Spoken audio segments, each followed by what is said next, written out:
મારે કોઈ જગ્યાએ જોબ નથી કરવી, સેલ્ફ એમ્પ્લોયમેન્ટ કરવું છે અને બીજા લોકોને પણ મારે રોજગારી આપી છે.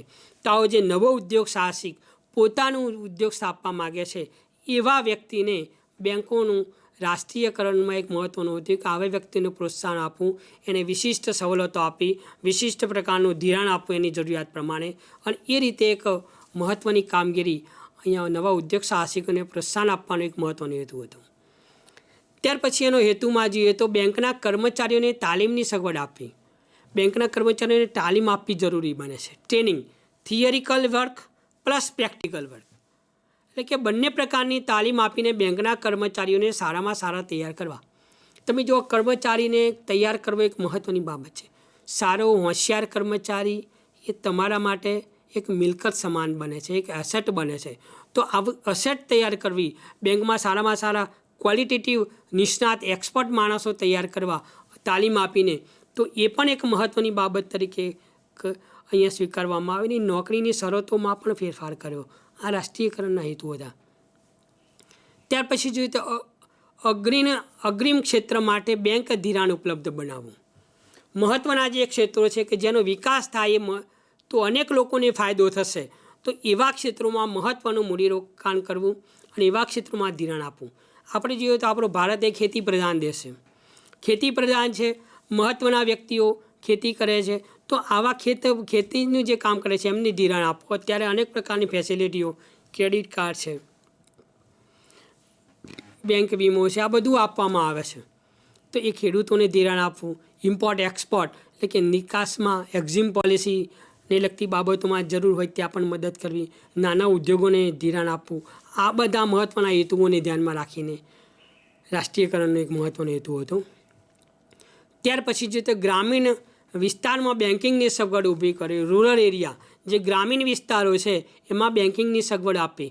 ગ્રામીણ વિસ્તાર એક તો નાનો હોય, પબ્લિક લિમિટેડ હોય, લોકોને પૈસાની જરૂર હોય, દૂર શહેર સુધી જવું પડે, એ ના જવું પડે એ માટે ગ્રામીણ ક્ષેત્રમાં જ બેંકની શાખા શરૂ કરવી અને ત્યાં જઈને વ્યક્તિને જે પોતાની નાણાકીય જરૂરિયાતો છે સંતોષી શકે.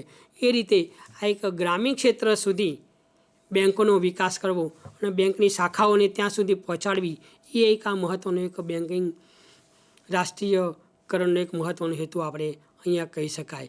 અન્ય જે હેતુઓ હતા બેંકોના રાષ્ટ્રીયકરણ, એમાં જોઈએ તો સરકારની આવકમાં વધારો કરવો, ફુગાવો અટકાવવો, વેપાર ચક્રના લાભ મેળવવા, એની અસરો જે છે મંદીની એની ઓછી અસરો થાય એ બાબતમાં, થાપણદારોની સલામતી, આ બધા મહત્ત્વના હેતુઓને ધ્યાનમાં રાખીને 1969 અને 80માં 2 વખત બેંકોનું રાષ્ટ્રીયકરણ કરવામાં આવેલું છે અને એ બાબત અહીંયા મહત્ત્વની બને છે. તો આ બધા બેંકોના રાષ્ટ્રીયકરણના મુખ્ય હેતુઓ અહીંયા આપણે જોઈ શક્યા. હવે આપણે જોઈએ તો રાષ્ટ્રીયકૃત બેંકો જે છે, બેંકોનું આખું રાષ્ટ્રીયકરણ થયું. હવે જે રાષ્ટ્રીયકરણ થયું એના કારણે ઘણી બધી સિદ્ધિઓ નેશનલાઇઝ બેંકોના કારણે મળી છે. સક્સેસ ઓફ નેશનલાઇઝ બેંક અથવા તો સક્સેસ ઓફ બેંક નેશનલાઇઝેશન. એમાં આપણે જોઈએ તો બેંકની શાખાઓમાં વધારો થયો. બેંકની શાખાઓ દિવસે ને દિવસે વધવા લાગી. જેમ જેમ જરૂરિયાતો લાગી તેમ બેંકોની વિવિધ શાખાઓ વિવિધ જગ્યાએ શરૂ કરવામાં આવી. એક ગામમાં જ વિવિધ બ્રાન્ચો શરૂ કરી, ગ્રામીણ વિસ્તારોમાં પણ શરૂ કરી, એટલે કે બેંકની મેક્ઝિમમ શાખાઓ શરૂ થઈ. અત્યારે તમે જુઓ તો સ્ટેટ બેંક ઓફ ઇન્ડિયા વધુમાં વધુ શાખાઓ ધરાવે છે. ત્યાર પછી બેંક ઓફ બરોડા વધુમાં વધુ શાખાઓ ધરાવે છે. એટલે કે હાઈએસ્ટ શાખાઓની રીતે આખા ભારતમાં state bank of India SBI એ મહત્ત્વની કામગીરી બજાવી છે. એટલે કે બેંકની શાખાઓ વધારવી, જેટલી શાખાઓ વધશે એટલું તમારી કામગીરી અહીંયા વધે છે. એટલે એક આ એક મહત્ત્વની સિદ્ધિ રાષ્ટ્રીયકૃત બેંકોની હતી. ત્યાર પછી બેંક થાપણોમાં વધારો. બેંકની થાપણો જે છે એ પણ વધી છે. લોકોને બેંકમાં વિશ્વાસ છે કે બેંકમાં અમે પૈસા મૂકીશું તો એ સલામત છે, પ્લસ જ્યારે પણ ઈચ્છા થશે ત્યારે આપણે પૈસા ઉપાડી શકીશું ને આપણને પૈસા પાછા પણ મળશે. તો એ ધ્યાનમાં રાખીને બેંકોમાં થાપણોમાં પણ અહીંયા વધારો થયો છે. એ એક મહત્ત્વની બાબત છે. બેંક ધિરાણમાં વધારો. બેંકોનું ધિરાણ પણ વધ્યું છે. જે રીતે થાપણો વધી એ જ પ્રમાણે એમનું ધિરાણ પણ અહીંયા આપણને વધારે થતું જોવા મળે છે. પછી અગ્રિમ ક્ષેત્રમાં ધિરાણ. અગ્રિમ જે ક્ષેત્રો છે એમાં પણ અહીંયા મહત્ત્વનું ધિરાણ બેન્કોએ કર્યું છે અને એ રીતે રાષ્ટ્રીયકૃત બેન્કોએ મહત્ત્વના ક્ષેત્રોમાં ધિરાણ કરીને, ઔદ્યોગિક ક્ષેત્રોમાં ધિરાણ કરીને દરેક ક્ષેત્રનો વિકાસ થાય, એ પ્રાદેશિક સમતુલા જળવાય, એ પણ એ મહત્ત્વની બાબતને ધ્યાનમાં રાખી છે. કર્મચારીઓને તાલીમ આપી છે, દરેક લેવલે કામ કરતા હોય.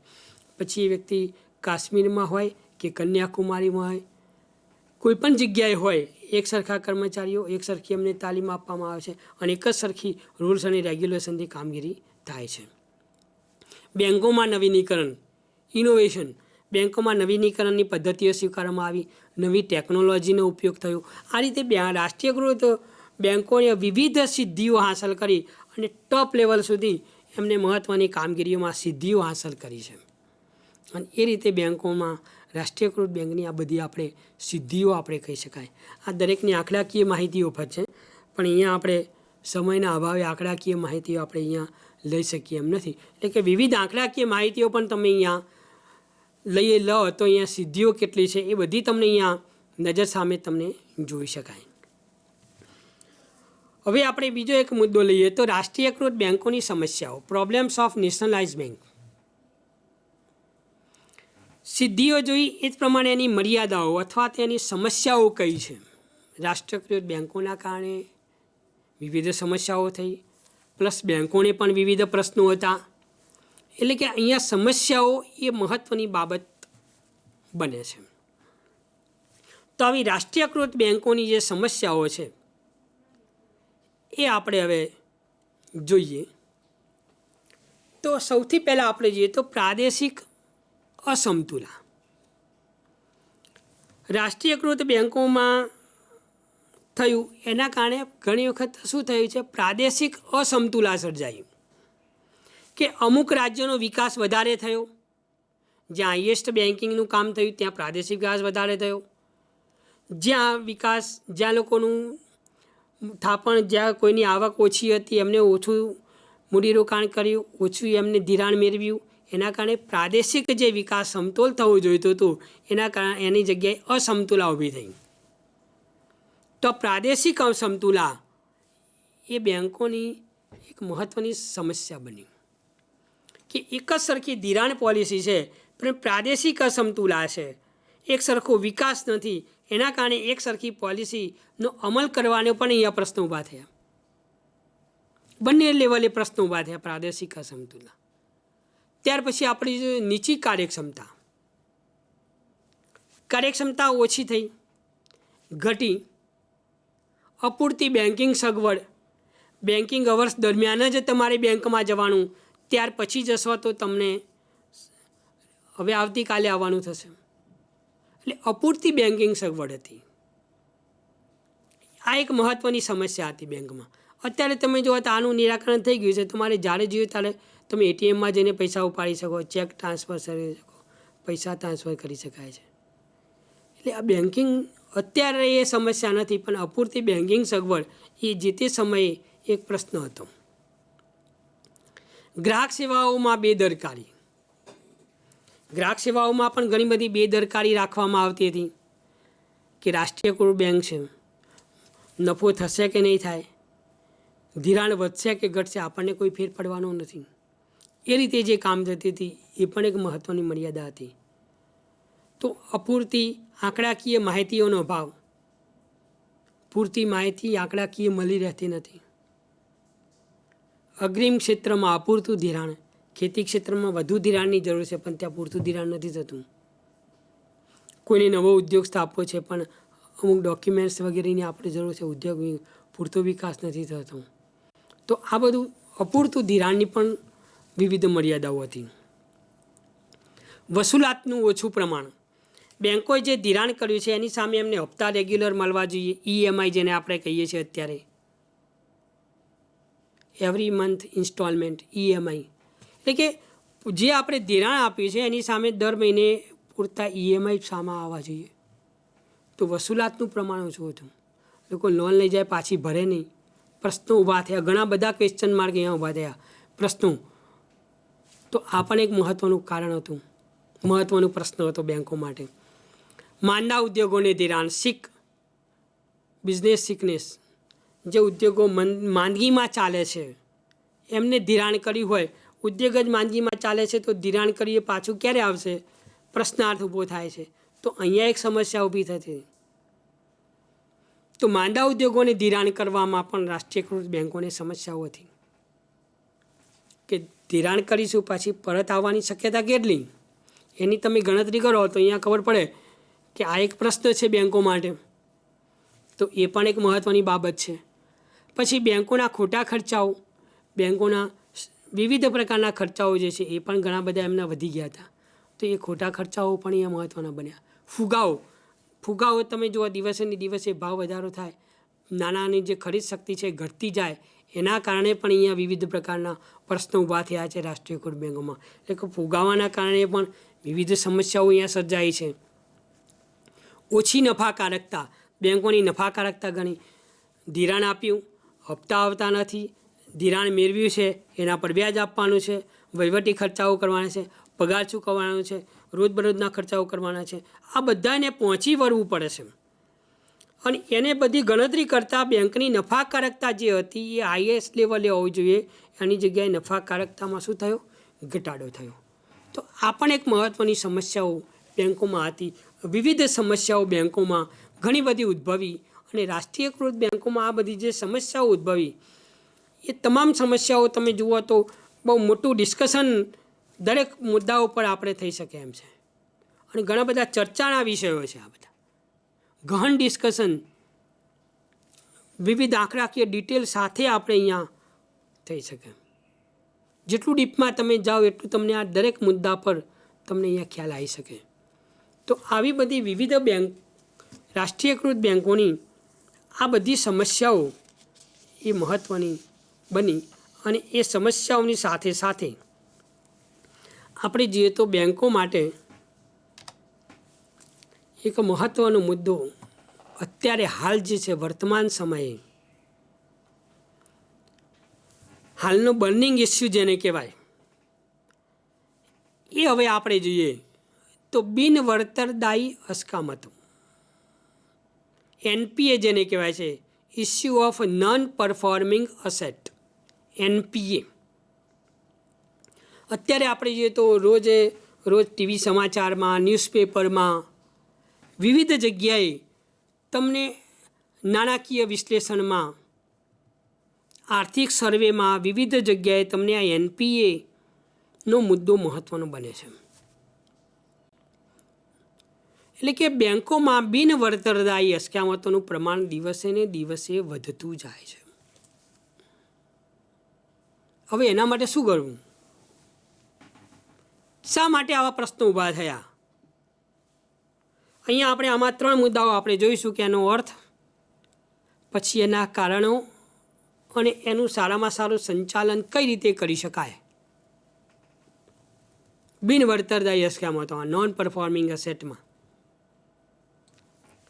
તો આપણે સૌપ્રથમ જોઈએ તો બિનવળતરદાયી અસ્કામતો એટલે શું? તેનો અર્થ જોઈએ આપણે તો વેપારી બેન્કો જે ધિરાણ કરે છે તેની અસ્કામત એ એની મિલકત છે. બેન્કોએ જે ધિરાણ કર્યું એ શું બને છે? બેંકની મિલકત છે. પરંતુ આ જે ધિરાણ બેન્કો કરે છે એ મુદત પૂરી થાય છતાં પણ પાછું મળતું નથી. ધારો કે 5 વર્ષની મુદત માટે ધિરાણ કર્યું છે કે 10 વર્ષની મુદત માટે ધિરાણ કર્યું છે, એ ધિરાણ એમને એ સમયમાં પાછું મળતું નથી અને બેન્કો તેના પર વ્યાજ ગણે છે. વાસ્તવમાં આવું ધિરાણનું મુદ્દલ કે વ્યાજ બેન્કોને મળતું નથી. આવા પ્રકારની બેન્કોની જે અસ્કામતો છે તેને NPA તરીકે ઓળખવામાં આવે છે. એટલે કે બેન્કોની જે મિલકતો છે એ મૂડી બેન્કોએ ધિરાણ કરી છે છતાંય પાછું મળતું નથી. બેન્કો એના પર વ્યાજ ગણે છે અને એ રીતે આંકડાઓ દિવસે ને દિવસે વધતા જાય છે. આંકડાઓ વધે છે, બીજી બાજુ મુદ્દલ અને વ્યાજ બેન્કોને પાછું મળતું નથી. અને આવી જે અસ્કામતો છે, આવી જે મિલકતો છે એને આપણે NPA એટલે કે નોન પરફોર્મિંગ અસેટ તરીકે આપણે એને ઓળખી શકાય. આ એક મહત્ત્વનો મુદ્દો છે. અત્યારે બેન્કોએ જે ધિરાણ કર્યું છે એમાં NPAનો મુદ્દો સૌથી મોટો બન્યો છે કે ધિરાણ કર્યું છે પાછું મળતું નથી. ખાસ મહત્ત્વનો ચર્ચાનો વિષય છે. સમસ્યા છે મોટી, રાષ્ટ્રીય લેવલે સમસ્યા છે. હવે એનપીએના આપણે પ્રકાર જોઈએ તો 3 પ્રકાર પડે છે: સબસ્ટાન્ડર્ડ, શંકાસ્પદ અને નુકસાન. સબસ્ટાન્ડર્ડ, ડાઉટફુલ અને લોસ. બિનવર્તદાયની બેંકો અસ્કયામતનું પ્રમાણ અલગ અલગ છે. દાખલા કે SBI bank, BOB bank of Baroda, Punjab national bank, Dena bank. દરેક બેંકના તમે આંકડાઓ જોશો એનપીએના તો ઘણા આંકડાઓ તમને જોવા મળે. તમને ઘણી બધી જગ્યાએ આંકડાઓ આપણે અવારનવાર ન્યૂઝપેપરમાં, ટીવી ચેનલોમાં, ન્યૂઝમાં પણ આવે છે, મેગેઝિનોમાં પણ આવે છે ફાઇનાન્શિયલ. તો આ બધું તમને એમાંથી આંકડાઓ કે માહિતી તમને ઘણી બધી અહીંયા બેંક પ્રમાણે તમને જોવા મળે. હવે આવા આંકડાઓ બતાવવા ક્યાં? આ એક મોટો પ્રશ્ન આવે કે આંકડા બતાવવા ક્યાં અને કઈ રીતે બતાવવા. એ આંકડા બતાવવા જાય તો આ બાજુ સીધું નુકસાન જાય, મોટો ચર્ચાનો વિષય છે. હવે આપણે જોઈએ તો વર્તદાયી અસ્કયામતના કારણો કયા છે, આવું શા માટે બન્યું, એનપીએના કારણો કયા. તેમાં સૌથી પહેલાં જોઈએ તો નાણાકીય ધિરાણમાં અપૂરતી તપાસ અને તેની પ્રવૃત્તિઓ. બેંકોએ ધિરાણ આપતી હોય ત્યારે પૂરતી તપાસ ના કરતી હોય, ડોક્યુમેન્ટ તપાસ્યા ના હોય, એના કારણે આવા પ્રશ્નો ઊભા થવાની શક્યતાઓ રહેલી છે. ત્યાર પછી બીજો મુદ્દો જોઈએ તો પ્રોજેક્ટનું અયોગ્ય કામગીરી મૂલ્યાંકન અને ફોલોઅપ. જે વેપારીએ કે કોઈ ઉદ્યોગે પ્રોજેક્ટ મૂક્યો હોય કે અમે આ પ્રોજેક્ટ મૂકવા માગીએ છીએ અને જે બેંકેની સામે જે પ્રોજેક્ટ રિપોર્ટ મૂક્યો છે એનું પૂરતું વિશ્લેષણ નથી થયું, એના પર જે પ્રકારનું એનાલિસિસ થવું જોઈએ નથી થયું પ્રોજેક્ટ પર, અને પૂરતું એનાલિસિસ ના કરીને બેંકોએ જે ધિરાણ કર્યું છે એના કારણે આ પ્રશ્નો ઊભો થયેલા છે. પૂરતું ફોલોઅપ નથી લેવાતું, આ બી એક મહત્ત્વની બાબત છે અને આ એનપીએનું એક મહત્ત્વનું કારણ બને છે. અયોગ્ય કાર્યશીલ મૂડી, પૂરતા પ્રમાણમાં કાર્યશીલ મૂડી નથી, એના કારણે પણ આવા પ્રશ્નો ઊભા થાય છે. ત્યાર પછી આપણે જોઈએ તો અયોગ્ય સમયે ધિરાણ તથા નાણાકીય જવાબદારીઓ અદા કરવામાં મુશ્કેલીઓ. ફિનાન્શિયલ લાયબિલિટી જે છે લોકોની, એ લોકો અદા કરી શકતા નથી, વધતા જાય છે બાબતોને. એ રીતે નાણાકીય જવાબદારી વધતા જતાં અયોગ્ય સમયે ધિરાણ થતાં આ બાબત મહત્ત્વની બને છે. અયોગ્ય સમય એટલે કે જ્યારે તેજીનો સમય, એ સમયે તમે કોઈને ધિરાણ આપ્યું તો એને ઊંચી કિંમતે મિલકત ખરીદી હશે. જ્યારે મંદીનો સમય આવે એટલે એ જે મિલકત છે એની કિંમત ઘટી જાય છે. એટલે આ અયોગ્ય સમય થયો. હવે સાચો સમય કયો એ પણ ઘણી વખત નક્કી કરવાની મુશ્કેલી બને. તો એના કારણે પણ આ બિનવર્તદાયી